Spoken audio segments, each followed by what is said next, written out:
All right, so the first question goes to Molly. Molly, Hilda Thorpe's 25-year retrospective was exhibited at the Atheneum in 1988, and her studio occupied from 1963 to 2000. So her studio is just down this block. If you guys want to stop by and just walk past it, you really should.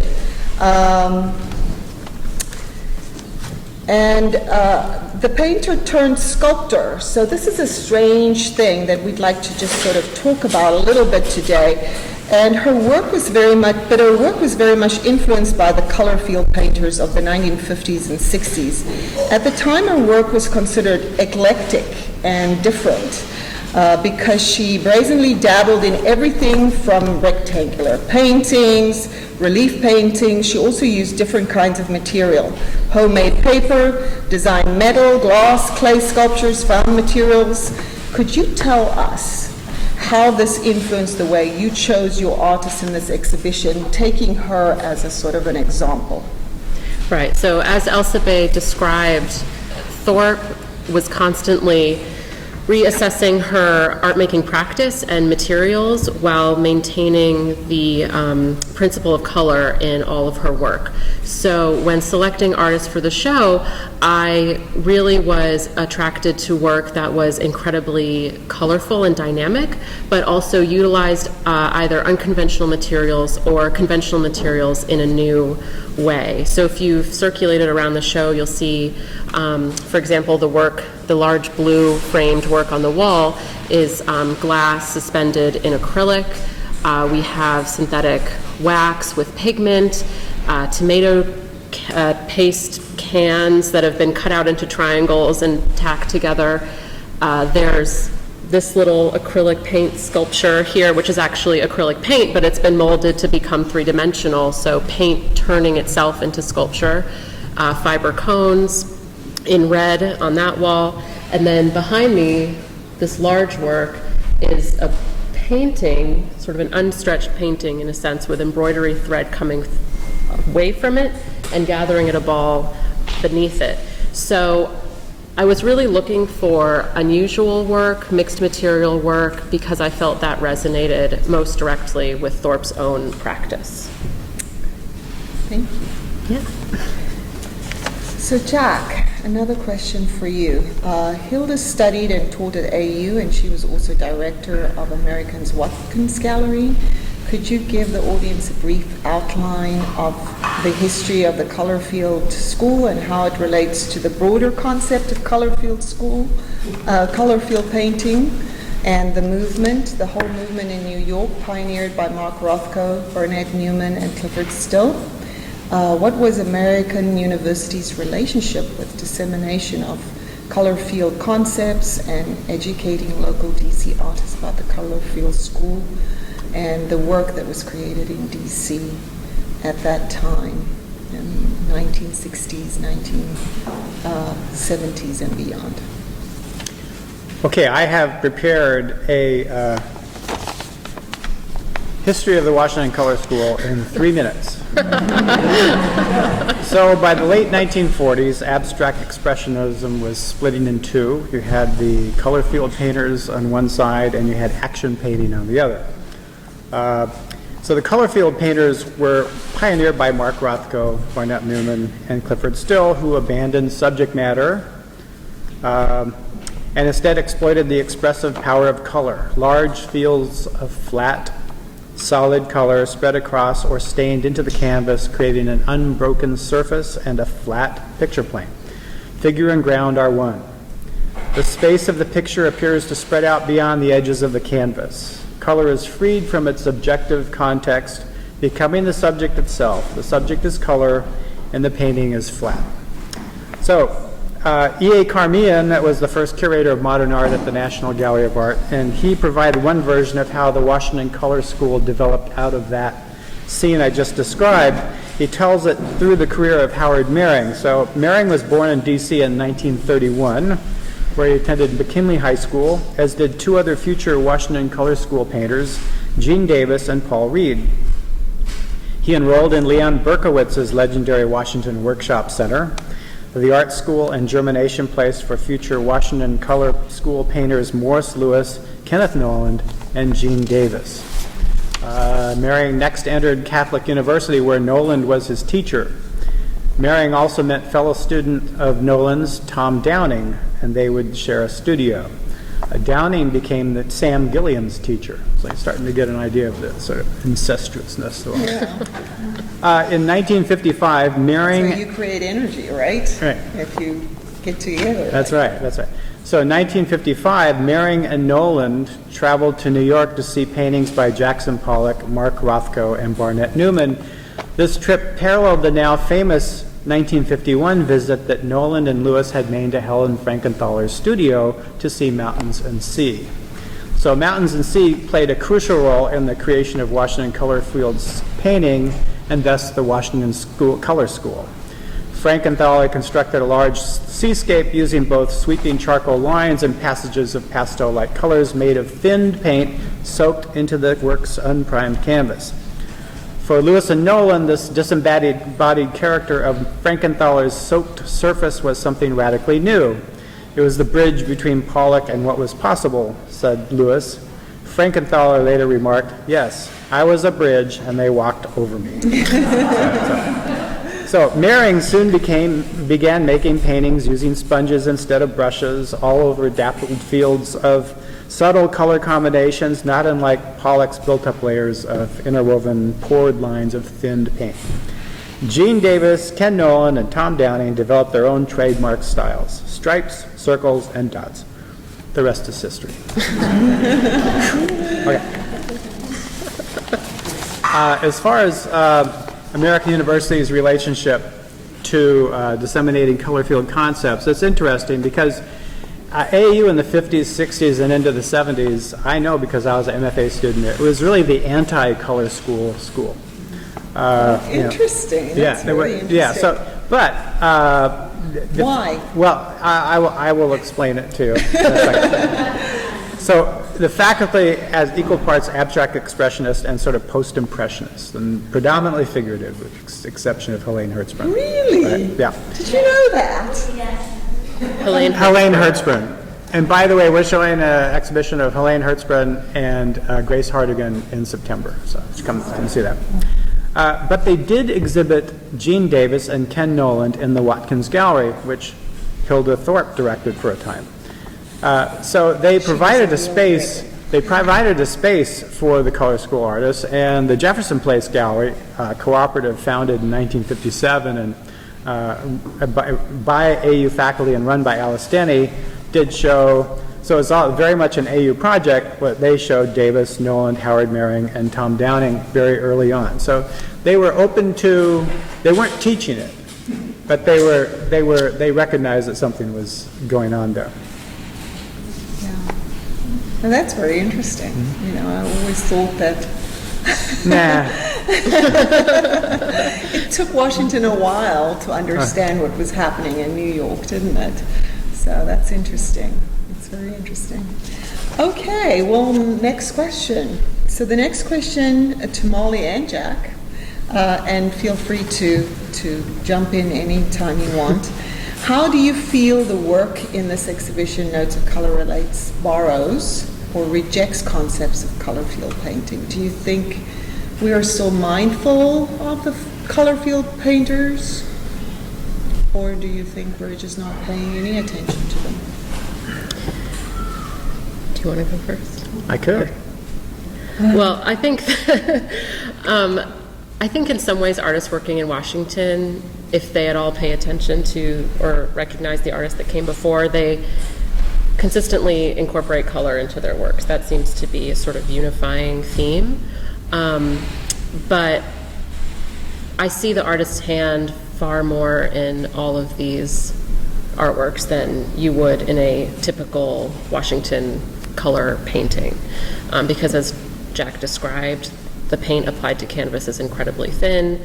They're not even necessarily using traditional brushes, so you don't see brushstroke. You really have no sense that an artist actually was standing there creating this work. And I don't think that's necessarily true in the examples of contemporary sculpture in this show and of contemporary art in general. I think you have a much more sense of what was used to create the object, to create the artwork, and the fact that there was a person there creating it, which rejects one of the main concepts of traditional Washington color painting. So I think, formally, behind Washington Color School painting was, there's Clement Greenberg, right? And the idea was that this painting could be the essence of painting. It is flat. It is two-dimensional. It's uninflected. It's, so getting right down to the essentials. So, and it's about color, right? And so when you start thinking, what would color field sculpture be? Somehow, it would have to be the essence of, I guess, three-dimensionality. And I understand that everybody had to hang work on the wall here, so people aren't getting real three-dimensional. I guess the closest work I can think of that would really qualify as color field sculpture would be Anne Truitt, I think, really. Although there are some artists in the show, you can sort of fantasize about, why they might be color field sculptures. I mean, like Jenny Wu's piece, where you have it's a little tiny one, but it's basically the edges of layers of paint. It's like if you took a painting and then sliced it up and then turned up the side, turned it so that the edges. It's hard to describe. Anyway, it's a play on becoming three-dimensional, but it's just using paint. It's I think that's kind of interesting. And then there's glass work back here, which has its own kind of dimensionality, and it is color. I wouldn't sort of count works that are framed, because that doesn't seem to make sense to me. But raw canvas, for instance, like this piece over here. Well, I suppose you could. I guess you could make a case for it coming out of the 2 dimensions into the 3. I guess I hadn't thought much about that one, but I think it's a very, very. I think what you have here is a show that makes of artists making great use of color. It's a wonderful show. I'm just trying to figure out that formally. I mean, we had a discussion about sort of what things we looked for. And they were slightly different. I think I was hung up on Clement Greenberg and trying to fit it into the theory, and you were looking for that expressive use of color, and also material, right? And materials, because you were referring more to Hilda Thorpe. Hilda, yeah. Whereas the materials in color field painting would basically disappear. I mean, they would, soak into the canvas. They become invisible. Yeah, so be gone. So that you're just aware of the color and not so much how the color is to be or what's holding the color. It's just sort of as a platform on which to put the color. Because you can't actually really tell it's paint anymore. Yeah. When it gets to be that thin. So if you look at a Morris Louis painting or something, I mean, it's just color on canvas. You can't tell that it's paint that's been applied with a brush or poured or however he did it. I mean, we don't know, but you can't even really tell that he was working in paint. I mean, you could make that argument. And Truitt as well, her layers. It's just when you stand far away, you see one color, but when you come closer, you can see the multiple layers of color that she used to build up her work. So I thought Marie Ringwald's little piece in there was really quite wonderful and playful with the concept. So you have, not supposed to have subject matter. She's got architectural details, but they're like, that each has its own color, and together they form stripes on this little canvas. And I thought that was kind of, playing with that idea. Yeah. Interesting. All right. Well, I think I'm going to go on to the next question. How do you feel the work in this exhibition relates, but also how do you think it relates in terms of the artists? For instance, you know, when we think of the color field painters, if you Google color field painters, the first 10 people coming up are all male.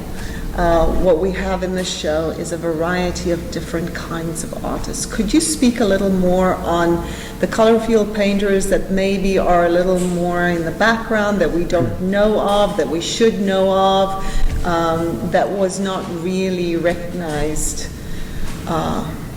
in specific ways back then?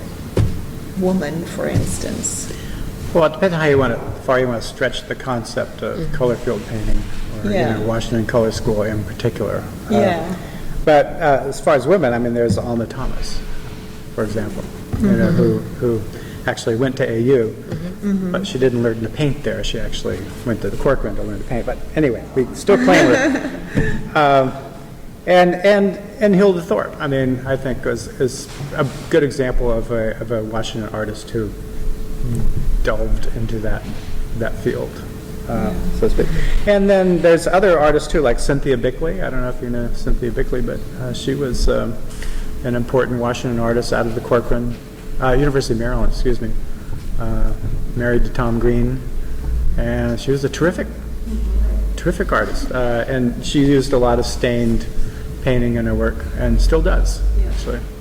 So there's 3 women. Is that 3? Yeah. And then there's certainly a lot of African American artists who could be associated. Sam Gilliam, obviously. Sam, absolutely. Ken Young, just had a Ken Young show. He was definitely, you know, you have to understand that one of the motivations here is that this is the first and only time there was real economic success for Washington artists. So that's why I think we keep seeing the subject gets brought up again and again. Let's recapture the lightning in the bottle that brought critics and collectors to Washington, you know. So I think it's an ongoing thing, but certainly Ken Young. Also, I don't know if any of you know Simi Knox. Wonderful artist. He was a great color field painter who then went figurative. But this was back in the late 60s, early 70s.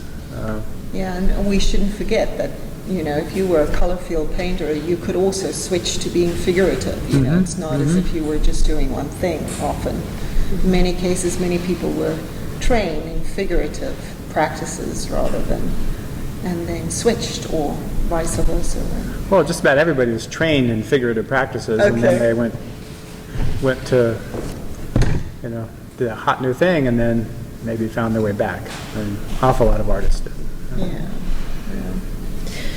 What do you think? Well, I was just going to say, I think maybe part of the reason why we don't necessarily know as much about these other artists that Jack just mentioned. There's also Mary Orwin and Shelby Shackelford were two women who exhibited. Could you describe their work for us a little bit? Well, I don't know very much about Shelby Shackelford, but Mary Orwin was a painter, abstract painter, kind of in a similar vein as Hilda Thorpe. She was a founding member of the Jefferson Place Gallery, shared a studio with Anne Truitt, so same sort of color field type mentality. Very good painter. Yeah, but also not really well known.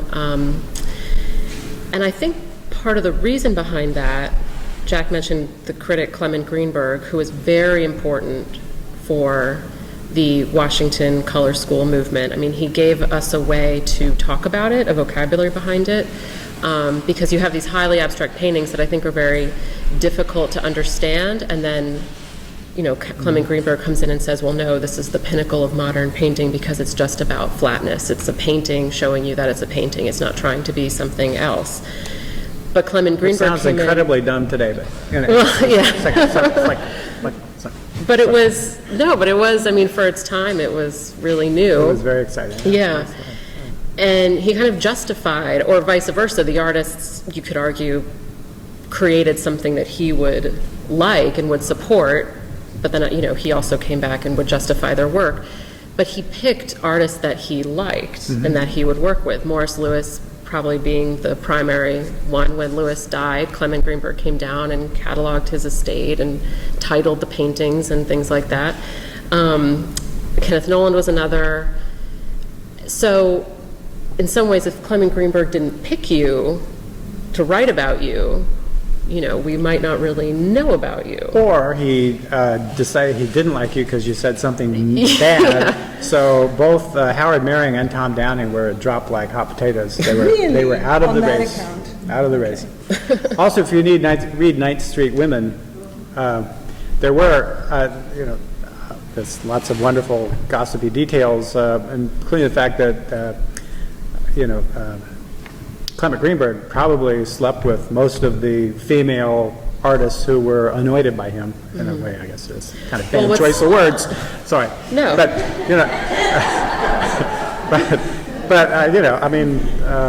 so it was all used. I mean, what's interesting about the Helen Frankenthaler story that you said, which is repeated in every single catalog you will read on Morris Louis and Kenneth Nolan, that they went to see her studio, they saw the bridge. Yeah, I was that story is repeated everywhere.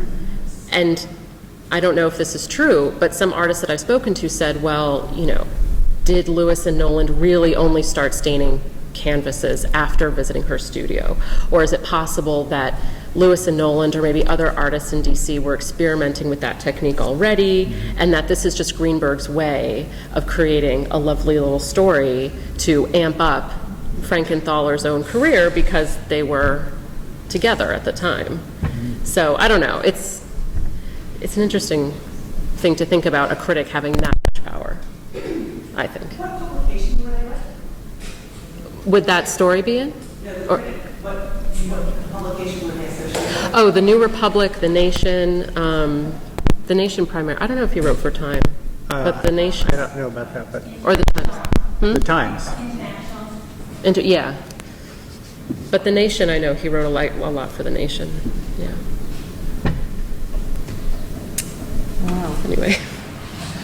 Don't take that out of this room now. Just keep a lid on it. It's certainly fun to think about what's coming out in literature right now, and what we can actually poke at and prod and get out of it. Thank you for the mention of the book too, Jack. That's very good. Okay, one last question. What is the one thing you want artists to walk away with from the show? And also, what do you want the audience to walk away with in this show? Molly specifically. And Jack, what do you think they should think about as they go through the show? So both of you, basically the same kind of question. Well, I like your idea of, I think we were talking a little bit earlier about, sort of becoming more acquainted with where you come from and sort of paying some sort of homage to Colorfield and Color School work by Washington artists is, kind of As a Washington identity, and yeah. working in the city, or being Yeah. from the city, or Yeah. being around, living around the city. I mean, my own theory about that is that, Washington Color School was the perfect art for Washington because there was no content.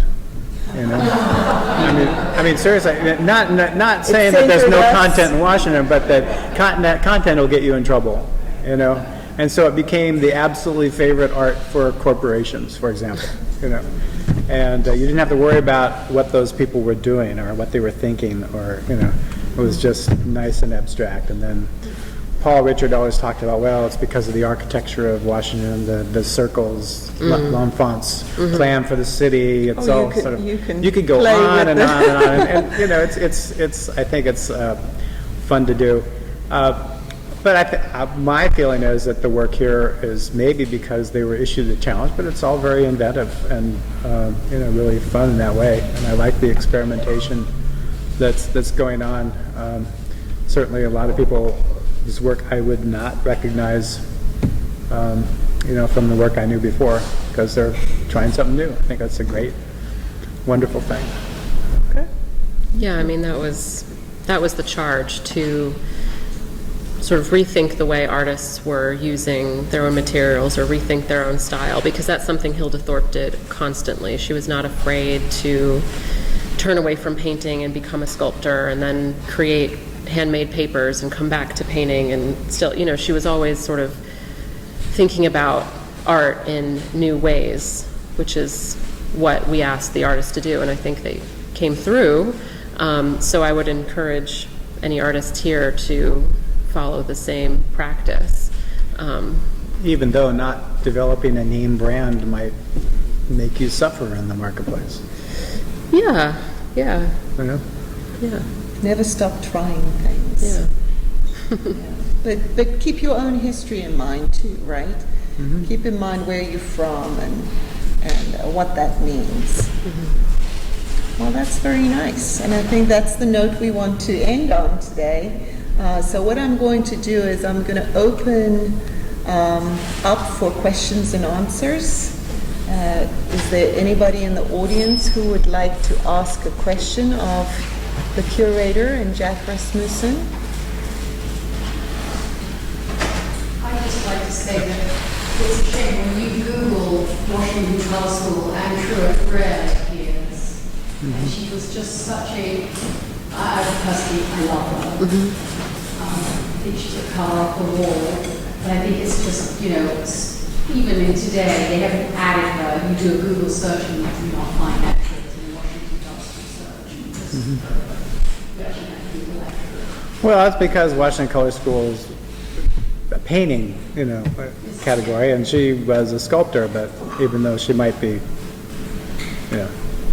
but yeah, I mean, that's only one of the reasons. So, I don't know. You know, women generally do not. Yeah. She was a wonderful artist, wonderful person. I was really happy to have met her.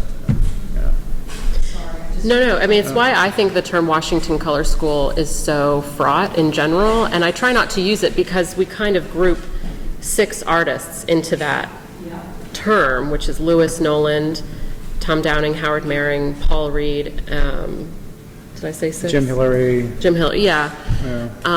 Gene Davis. Gene Davis, that's the 6th one. Yeah, so those 6, because they all happened to exhibit together in 1965 at a show called Washington Color Painters, which I think is one of the sort of early stages of using that term. So I try not to use it because it means something very specific, and yet it then excludes so many other artists in DC who might not necessarily have been staining, but we're also thinking about color, and we're also just as worthy of recognition. I mean, Truett being one of them, although she didn't consider herself a Washington artist, I think. Would you say that? I mean, she worked a lot. She did work in D.C. for a majority of her life, but I don't think she wanted to, pigeonhole herself. No, that maybe. was the kiss of death. I mean, outside of that brief little Washington Color School moment, I mean, being from Washington wasn't your ticket, anywhere. Who was the Washington color artist who had a day job and worked suit and tie and went? Gene Davis. He was a sports writer?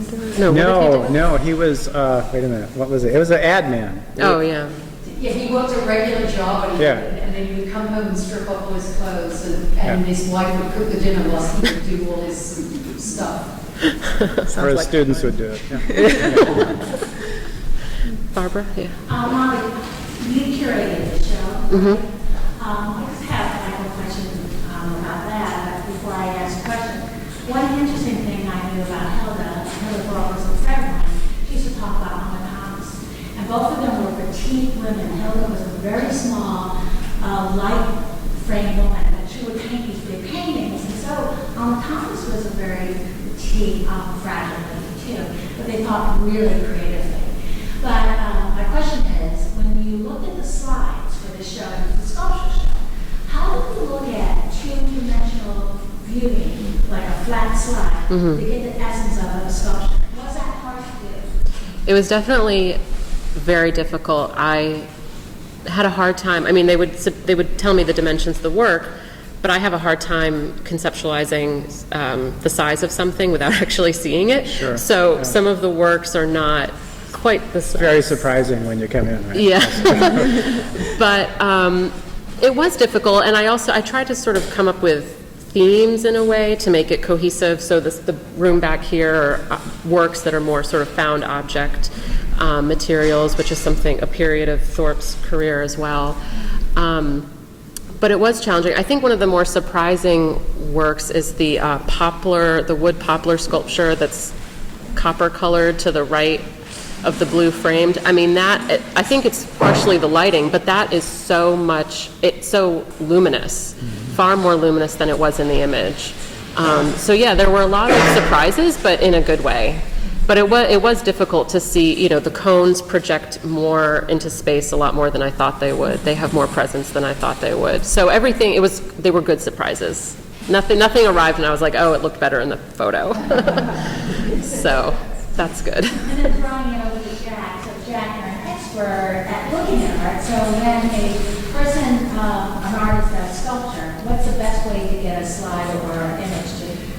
Should they take a multi views, like front, side, or what's a good way to photography sculpture? I mean, if I'm curating a show, for example, I'm not looking at slides. I mean, I will have sort of seen the work, but you need to get to the point where you want to see the work, and so I suppose a few views is okay, but it's a tough one. I don't know. I mean, paintings too. I mean, it's just these little digital things are not, at all what a painting is. Yeah. And I've heard that more often from people during our shows, is that it's just really hard to see in a photograph. But You have to. you have to in this time. And I mean, nobody's going to look at a video of the, of the piece, probably. I mean, they probably should, but, I mean, that, it takes time. Well, that's an idea, is just to YouTube it and send a link. Well, actually, I mean, now people are sending you to their website rather than sending you images. Right. And, but then you have to want to go to the website and spend that time to sort of make your way through it to find what you're looking for, But, Right. Right. But, Yeah. No, I don't that's know, it's true. tough. Artist is a tough job. Yeah. You, in your resume, discussed about Mary Pinchot Meyer. Yeah. Did you include her in Colorfield? Yeah. School, yeah. Yeah, So completely. She's often, I've only recently started to see her work exhibited here and there.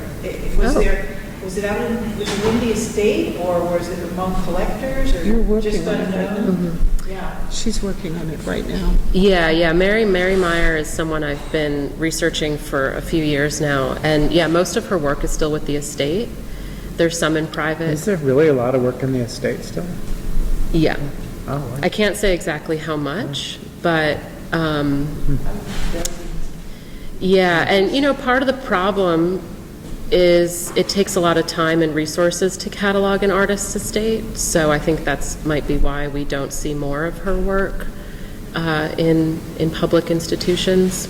And that was another interesting relationship constellation in a way, because she was friends with Anne Truitt, and they were the 60s, however, more than the 50s. So it's an interesting I think evolution. Meyer started taking art classes in the early 40s, but didn't really start painting a lot until the maybe mid 50s. Yeah, And then she the history of her dad. and then she died in 1964. So, yeah, but no, her work definitely falls in that category as well, for sure. History of her murder. Yeah. Yeah. Assassination. Yeah. If you don't know the story, you'll need to go and find out Very about Washington. There's actually a movie about it. it. Yeah. There's a great book, Mary's Mosaic. Yeah.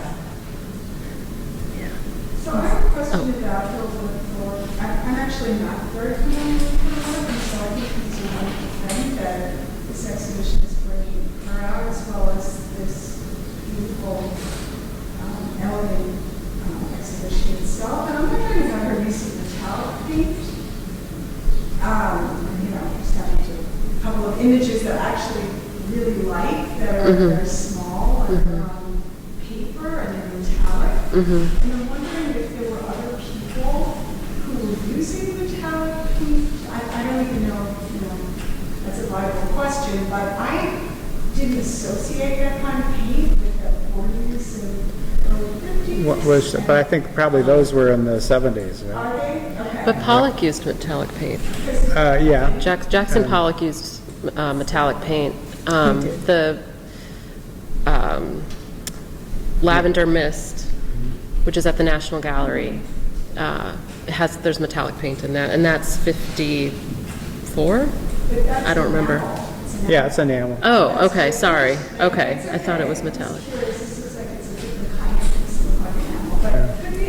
I'm just curious as to who else might come to mind. Well, Willem de Looper used metallic paint in the, I think, late 70s, early 80s. It's only one I can. Because it seems almost very different than the saturation of the color school where it goes into the canvas and metallic kind of comes out. So it's Yeah. like some, when I first saw images of her work, I thought, well, who is that? Who's using metallic paint and sort of color field referenced? So, just curious. I have an observation and a question that are related. Years ago in the early 70s, I did an apprenticeship in a bronze foundry, and most of the sculpture being done at that time was monochromatic. The patinas tended to be brown, the black, the green. We even developed some red patinas. And by the time I got out of the foundry business, there were people that were starting to do multiple patinas, color patinas, where they're almost colorizing the sculptures. And that was kind of frowned upon at the time by more traditional artists.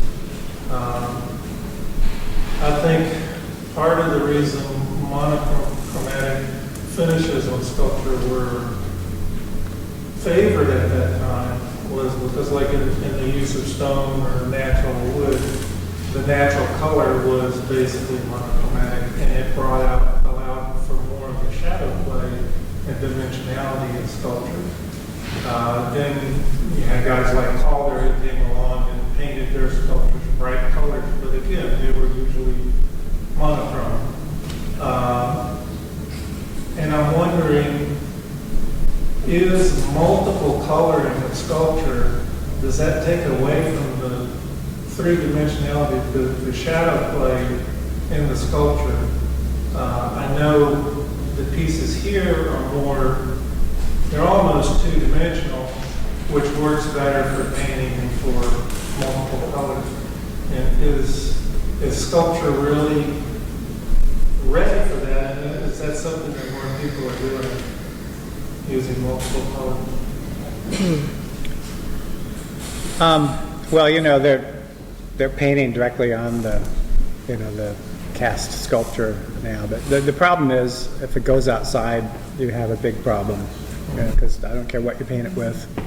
In about 10 years, you're going to have to be spending lots of money to repair it. So I'm just a very practical concern. But there are also, there are some artists who do it all with patination. Like Deborah Butterfield, when she moved from sticks and mud to bronze.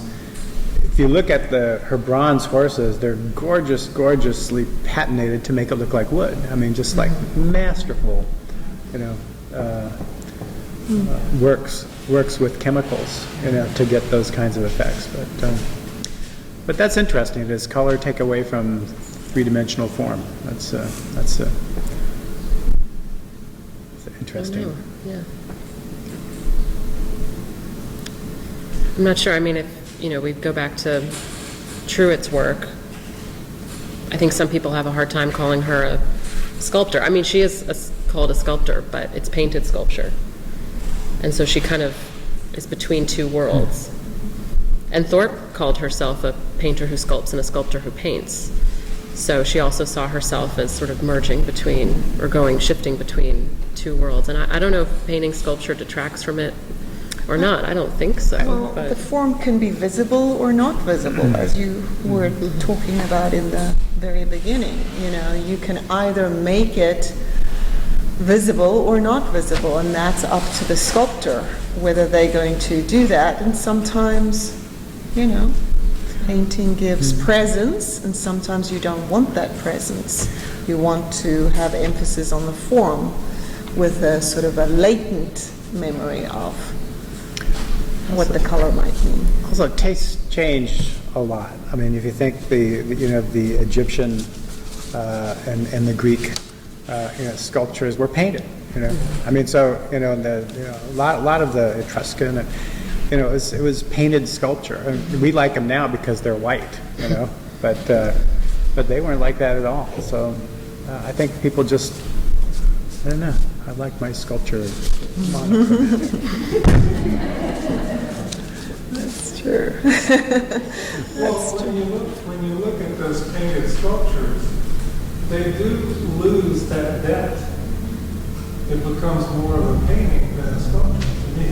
And you lose that three-dimensionality. It's a whole different.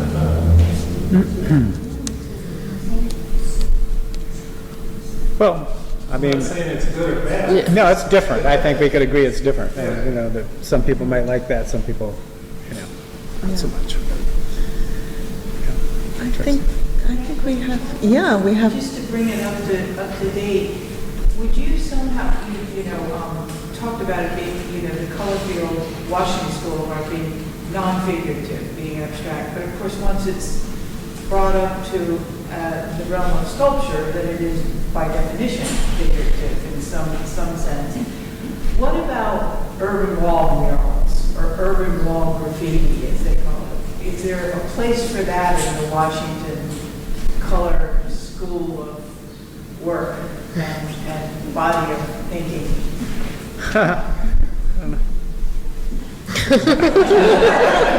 I'm thinking of Tim Dowd's buildings as well. He's the color that he puts on buildings. What do you think? Well, you're thinking of graffiti, which is interesting. I mean, because once you get those many layers of graffiti, then you're getting like a Pollock or something. Mm-hmm. But there are all kinds of references. The color, the exuberance, the diamonds, and There's that. of course, they're often figurative to some sense. They may be some wacky cartoon character. And of course, the wall murals now are quite elaborate, like along U Street, etc.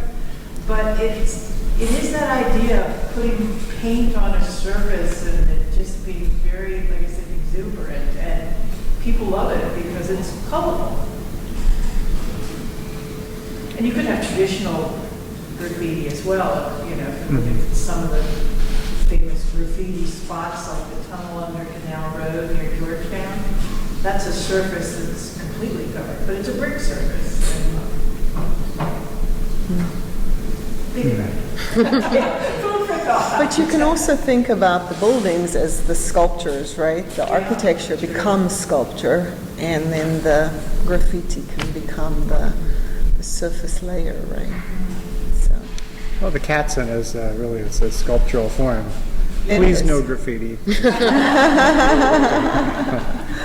That's true. Well, I think that's our last question, and I just want to say thank you so much to Molly and to Jack for being here today, and thank you all for coming.